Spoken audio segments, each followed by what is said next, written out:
হরে কৃষ্ণ কৃষ্ণ কৃষ্ণ হরে হরে, হরে রাম রাম রাম হরে হরে। জয় রাধা কৃষ্ণের জয়, জয় গৌরনিতাই সীতানাথের জয়, জয় সকল ভক্তদের জয়, সনাতনী ভক্তদের জয়। হরে কৃষ্ণ। আজ আমি যে আলোচনা নিয়ে আসছি তা হইল আমার ব্যক্ত এবং অব্যক্ত, এই দুইটার সম্বন্ধে। ব্যক্ত আর অব্যক্ত কি? ব্যক্ত যাহা জন্ম হয় এইটি ব্যক্ত। এই পৃথিবীতে যতদিন থাকে, যতটা দিন ওইটি ব্যক্ত বলা হয়। আর যখন ধ্বংস হয়ে যাবে তখন এটা অব্যক্ত নাই। এই পৃথিবীর যত কিছু আছে, যেমন জীব উদ্ভিদ যাই কিছু আছে না কেন, সবই কিন্তু ব্যক্ত আছে বলে আমরা কি করতে পারি, বুঝতে পারি যে এই জিনিসটা তার সৃষ্টি হয়েছে বা উৎপন্ন হয়েছে, এটি ব্যক্ত। তাই এই ব্যক্ত হয়ে আছে যাই কিছু আছে, জীব উদ্ভিদ সবাই কিন্তু প্রাণ আছে, উদ্ভিদেরও আছে এবং জীবেরও আছে। স্থলচর জলচর যাই কিছু হোক না কেন, সবার ভিতরেই প্রাণ। তাই এই যে যেগুলো আছে প্রাণ, আমরা বলি যার প্রাণ আছে তাকে হত্যা করতে নাই বা অব্যক্ত করতে নাই, কিন্তু প্রাকৃতির নিয়মে কিন্তু হইতে হয়। কীরকম? যেমন পশু আছে, এক পশু আরেক পশুকে আহার করে, কিন্তু আমরা দূরের থেকে দেখে হয়তো আফসোস করতে পারি, আসলে কিন্তু এটা প্রকৃতির নিয়মে তার আহার হিসাবে সে গ্রহণ করে। এক পাখি আরেক পাখির ধরে সে আহার করে, প্রাকৃতিক নিয়মে তা করতে হয়। মানুষ জীব হত্যা করে খায় এবং উদ্ভিদ হত্যা করে খায়। তাহলে প্রাণ তো দোনো জীবেরও আছে এবং উদ্ভিদেরও আছে। তো জীব উদ্ভিদের যে প্রাণ আছে তাকে হত্যা করলে কি পাপ হয় না? এরকমই কিন্তু বলা হয়,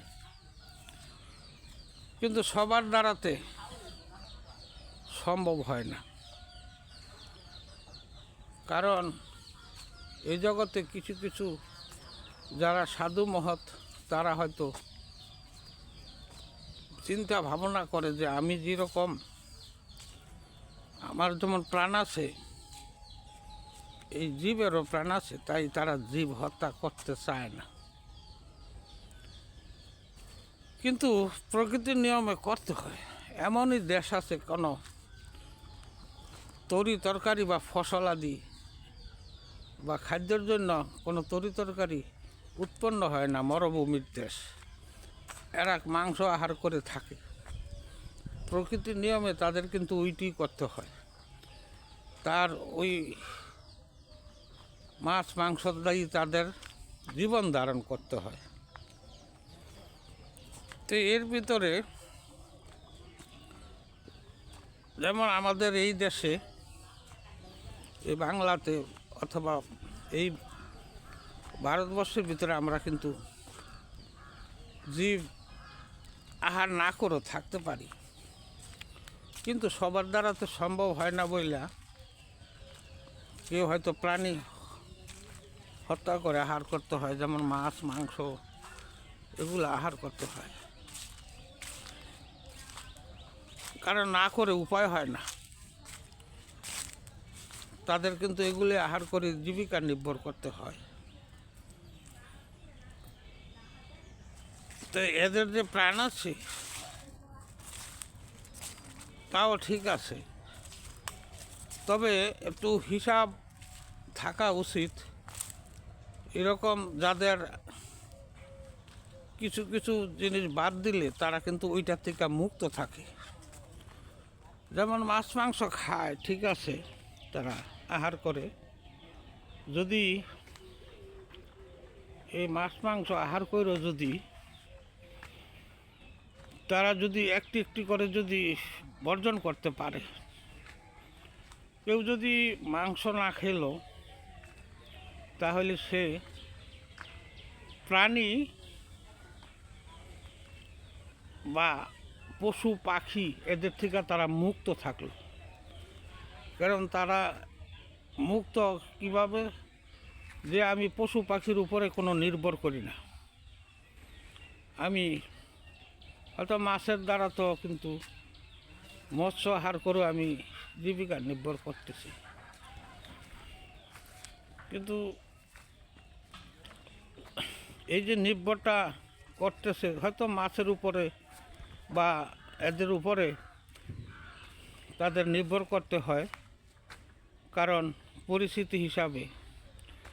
তবে এই মাছ থেকে মুক্ত হওয়া সবার দ্বারাতে সম্ভব হয় না। যারা সব কিছু ইন্দ্রিয়কে বর্জন করতে পারছেন তারা মাছ মাংস আহার না করে থাকতে পারেন। তাদের বেঁচে থাকার জন্যই তারা শুধু আহার করে। আর যারা সংসারী বা আছে যারা, তারা বেঁচে থাকা শুধু না, পরিশ্রম করতে হয় তাদের, কিন্তু আহার করতে হইলে এই জন্য এর উপরে নির্ভর করতে হয়। এই খাদ্য পৃথিবীর সব খাদ্যের প্রয়োজন আছে, একে একের সাথে জড়িত। এক এক খাদ্যের ভিতরে এক এক রকমের উপকারিতা জিনিস আছে। তাই বর্জন করা একমাত্র সাধু মহৎদের দ্বারাই হয়ে থাকে, তারা পারে। এখন তারাও কিন্তু যদি এই যে তরি তরকারি বা যাই কিছু গাছের যাই কিছু খাই তারা আহার করলো, এতেও কিন্তু তাদেরও কিন্তু প্রাণ আছে।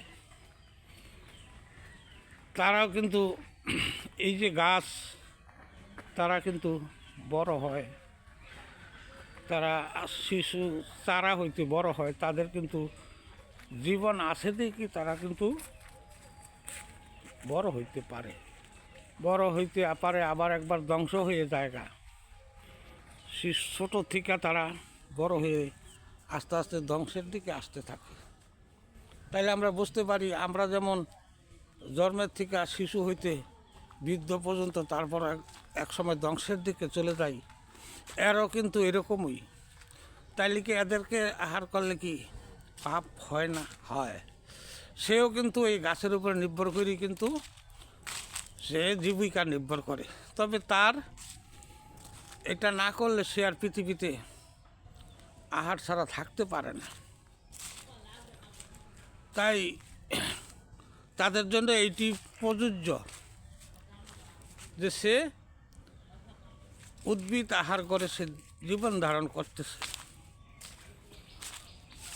তাই ভগবান তাদের জন্য এটা কিন্তু এই খাদ্যটাকে তাদের জন্য স্বীকৃতি দিয়েছেন, তারা এটা আহার করে জীবিকা করতে পারবে। যে যেই যাই কিছু খাক না কেন, কিন্তু ভগবানের প্রতি আমাদের সর্বদা ভগবানের প্রতি আকর্ষণ থাকতে হবে, ভগবানকে চিনতে হবে যে সে কী, তার দ্বারাতেই ব্যক্ত অব্যক্ত হয়ে থাকে। এই যে সৃষ্টি স্থিতি প্রলয় এগুলা সবই ভগবানের কারণ। তাই আমাদের সর্বদা উচিত আমরা যাই কিছু করি না কেন, আহার বিহার যাই কিছু করি না কেন, ভগবানকে স্মরণ রাখতে হবে। কারণ ভগবানের প্রতি যার ভক্তি থাকে বা ভগবানকে যে চিনে, সে ধীরে ধীরে সবই করতে পারে, সবই বর্জন করতে পারে। তার যে আত্মার থেকে তার অনেক কিছু সৃষ্টি হয়, আত্মা থেকে তার নতুন নতুন যে আস্তে আস্তে তার শুদ্ধ হওয়ার জন্য, তার দেহ শুদ্ধর জন্য সে ধীরে ধীরে সে প্রকৃত শুদ্ধ ভক্ত হয়ে যায়। তাই আমাদের প্রথম শুরুতেই আমরা ভগবানের প্রতি সর্বদা আসক্ত থাকতে হবে। ভগবানের প্রতি আমাদের ভক্তি শ্রদ্ধা এটি আমাদের করা উচিত এবং সৃষ্টিকর্তাকে চেনা উচিত। যেহেতু আমরা সবাই ভগবানের সৃষ্টি, তাই আমাদের ব্যপ্ত অব্যপ্ত উভয়ই আছে। আজ আমার আলোচনার বিষয় ব্যপ্ত ও অব্যপ্ত। এই আলোচনায় যদি কোনো ভুল ত্রুটি হয় আমাকে ক্ষমা দৃষ্টিতে দেখবেন, আমি অতি নগণ্য। আর যদি চ্যানেলটি ভালো লাগে আপনারা সাবস্ক্রাইব করবেন। আমার আলোচনা এখানে আমি বিশ্রাম নিলাম। হরে কৃষ্ণ কৃষ্ণ কৃষ্ণ হরে হরে। জয় শ্রী গুরু, জয় জয় রাধা কৃষ্ণ।